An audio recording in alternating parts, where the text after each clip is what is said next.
पिछली क्लास में हमने ये देख लिया था कि अपसरण के माप कौन कौन से हैं। उसमें हमने दो बात कर चुके थे। एक बात तो सीमा रीति की बात कर चुके थे और दूसरा बात कर चुके थे हम एवरेजिंग डेविएशन मेथड की बात। अब इसके अंदर हमने जब बात करी थी तो सीमा रीति में हमने 4 तरीके के जो मेथड थे उनकी बात हम कर चुके थे। आज हम बात करेंगे इनकी कैलकुलेशन की। इसको ध्यान से समझें आप। देखिए, सबसे पहले हमने बात करी थी इसके अंदर रेंज की। रेंज यानी कि सीमा, इसकी बात हम कर रहे हैं आज। तो देखिए, किसी भी पद श्रेणी में यदि मुझे उसकी रेंज पता करनी है तो उसकी एक मिनिमम वैल्यू मुझे पता होनी चाहिए और एक मैक्सिमम वैल्यू पता होनी चाहिए।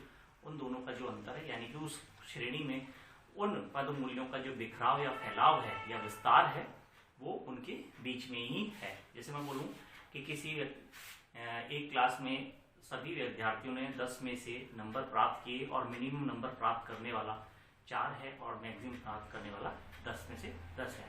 तो मैं कह सकता हूं कि इनका जो एक वो चला है कि भाई इनको कितने नंबर मिले हैं, इनका कितना फैलाव है, तो मैं बता सकता हूं कि 10 - 4 = 6 मार्क्स के बीच में इनकी सभी को नंबर प्राप्त हुए हैं।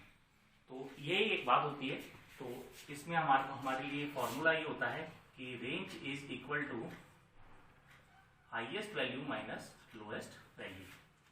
यानी कि मुझे कुछ नहीं करना, किसी भी पद श्रेणी में की हाईएस्ट वैल्यू पता करनी है, उसकी लोएस्ट वैल्यू पता करनी है, उसको माइनस करना है, तो मुझे पता लगेगा कि इसके बीच की रेंज है।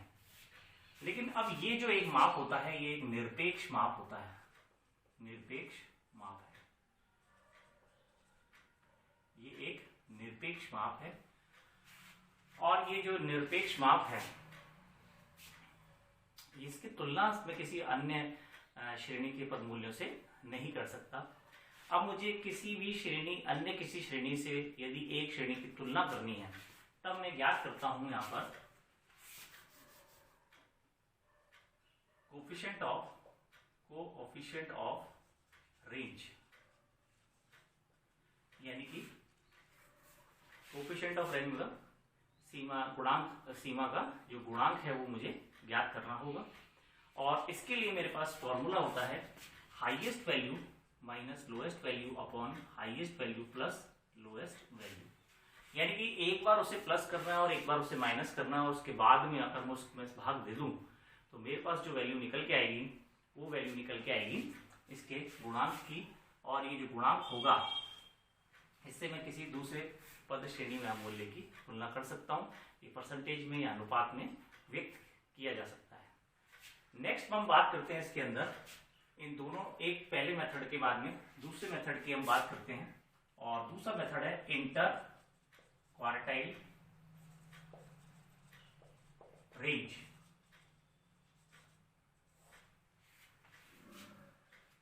तो इंटर क्वार्टाइल रेंज यानी कि चतुर्थक विस्तार जो है वो हमें बात करनी है इसके अंदर।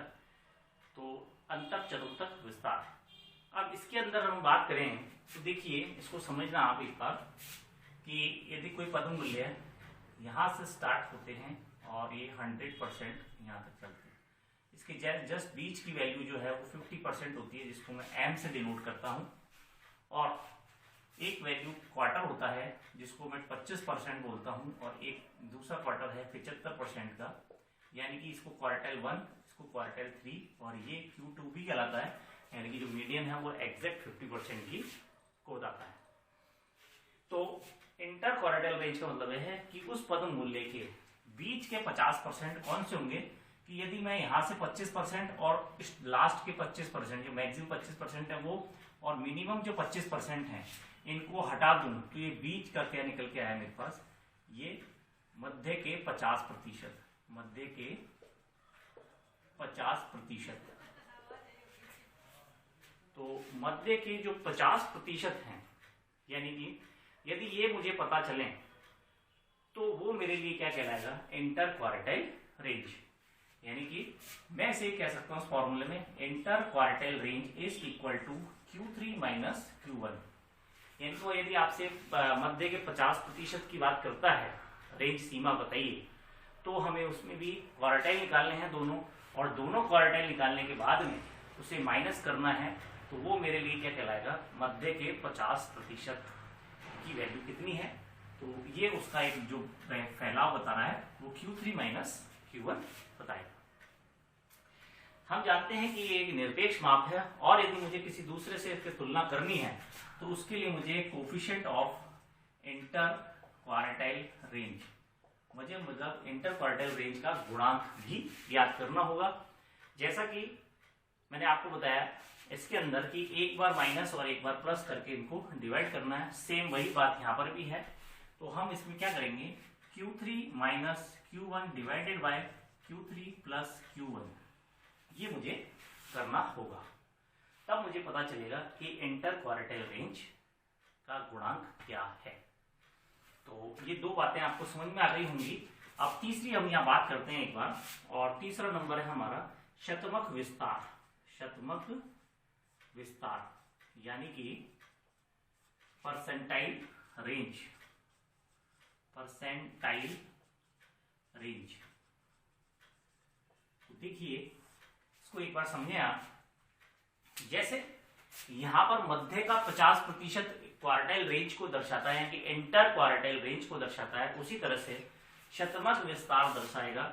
यदि मैं P90 की वैल्यू और P10 की वैल्यू निकाल दूं तो मध्य का 80%, यानी कि एक बात करते हैं यहां से यहां की, अगर मुझे P90 पता है और ये P10 पता है, P90 और P10, यानी कि अगर मैं इसके जो मध्य की जो होती हैं वो क्या 90 माइनस 10 इज इक्वल टू 80%, यानी कि मध्य का 80% मुझे निकालना होगा इसके अंदर, और वो मेरे लिए कहलाएगा परसेंटाइल रेंज, यानी कि P90 माइनस P10। इसको एक तरीके से और निकाल सकते हैं, और वो कहलाता है दशमक विस्तार। भी सेम वाली बात हो गई दोनों के लिए, यानी कि यदि मैं इसको दशमक विस्तार कह दूं या इसको शतमक विस्तार कह दूं तो कोई भी इसमें अलग बात नहीं है। दशमक विस्तार का मतलब है कि मैं P1 की वैल्यू निकालूं और यहाँ पर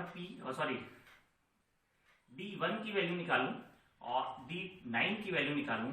अगर D9 और D1 की वैल्यू यदि मुझे मालूम है, डिसाइड की, अगर डिसाइड D9 की वैल्यू पता है और डिसाइड 1 की वैल्यू पता है, यदि मैं इन दोनों को घटा दूं, यानी कि D9 minus D1 is equal to, ये भी क्या कहलाएगा, परसेंटाइल रेंज ही कहलाएगा, क्योंकि ये 90 भाग को दर्शा रहा है और ये भी एक इसका 90वां भाग दर्शा रहा है, जो 90% या 9 भाग एक ही बात है।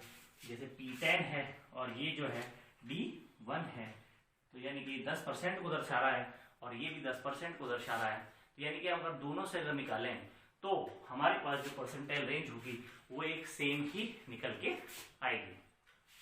इसके बाद हम एक लास्ट बात और कर लेते हैं। यहाँ पर चौथी बात है हमारे लिए, यहाँ पर देखिए पहली रेंज, दूसरी inter quartile range, percentile range, और एक है हमारे पास यहाँ पे क्वार्टाइल डेविएशन। क्वार्टाइल डेविएशन, देखिए क्वार्टाइल डेविएशन का मतलब ये है कि जो हमारे पास क्वार्टाइल निकाले हैं, यानी कि क्वार्टाइल रेंज निकाली है, उसका हमें डेविएशन करना है। डेविएशन मतलब आधा करना है, यानी कि मैं यहां पर कह सकता हूं कि quartile deviation is equal to Q3 minus Q1 upon 2। तो ये सारे फॉर्मूले आपके क्लियर हो गए। अब मुझे इसके अंदर और इसमें, इन दोनों में मुझे आपको गुणांक भी बताना है, यानी कि coefficient of percentile range is equal to, same बात जो यहाँ पर करी वहां पे करी, यहाँ पर भी वही करेंगे, यानी कि मैं यहाँ पर P90 minus P10 upon P90 plus P10 की वैल्यू निकालूंगा, तो मेरी quartile coefficient of percentile range की वैल्यू ज्ञात होगी, जिससे मैं किसी अन्य पद मूल्य या श्रेणी से इसकी तुलना कर सकता हूँ, जो परसेंटेज अनुपात में व्यक्त की जाती है। तो ये बात हमारे लिए क्लियर हुई। नेक्स्ट, इसमें भी अगर हमें कोफिशिएंट ऑफ डेविएशन की बात, कोफिशिएंट ऑफ क्वार्टाइल डेविएशन की बात करें, तो हमें क्या करना है, उसे आधा करना है। ये बात तो हमें क्लियर है डेविएशन में। तो देखिए अगर एक बार इसको माइनस करके यदि मैं यहाँ लिखूं Q3 minus Q1 upon 2 divided by एक बार प्लस करके, तो ये हमारे पास आता है Q3 plus Q1 divided by 2। अब यदि मैं इसको सरल करता हूं तो मैं इसे कह सकता हूं Q3 minus Q1 divided by 2 multiply by 2 divided by Q3 plus Q1। तो ये बात क्लियर हो गई कि यहाँ पर इस 2 से 2 की जो वैल्यू है वो एक बार कट जाएगी, यानी कि एक टेबल में आएगा, यानी कि 2 बन जा 2। तो हमारे पास जो इसको सरल करने पर ज्ञात होगा हमें, तो Q3 minus Q1 divided by Q3 plus Q1। यानी कि ये बात क्लियर है कि coefficient of inter quartile range या coefficient of quartile deviation, coefficient of quartile deviation, coefficient of quartile deviation, ये दोनों के दोनों सेम होंगे। ये बात आपको समझनी होगी। तो इस तरह से इसकी जो 4 मेथड हैं इसकी बात हम कर चुके हैं कि एक है रेंज, दूसरा इंटर क्वार्टाइल रेंज, तीसरा है परसेंटाइल रेंज और चौथा है क्वार्टाइल डेविएशन। अब इन फॉर्मूले के आधार पर हम क्वेश्चन सॉल्व करेंगे, नेक्स्ट क्लास में देखेंगे। धन्यवाद।